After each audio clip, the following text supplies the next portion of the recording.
जय बाळूमामा सगळ्यांना. आणि बाळूमामांचं नाव घेण्याचं कारण वर्षाची नवीन सुरुवात म्हणलं देवाच्या नावानं चालू करावं, आणि देवाचं नाव घ्यायला कुठलंही कारण नसावं असं मला वाटतं. आणि मी नाव घेण्यामुळे जर का तुमच्या कानावर पण देवाचं नाव जर पडत असेल तर चांगलंच आहे.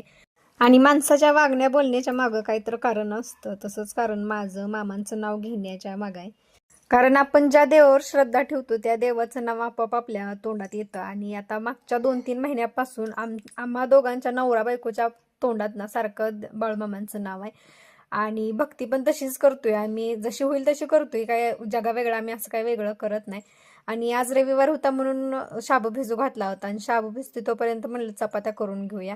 माझा जरी उपास असला तरी पोरांना आणि यांना चपाती करायची लागतीच, म्हणून चपात्या करून घेतल्या.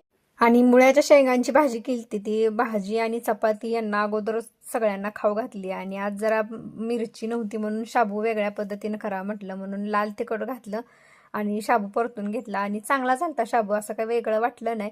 आणि शाबू तर शाबूच असतो, मिरची घालून करा नाही तर लाल तिखट घालून करा.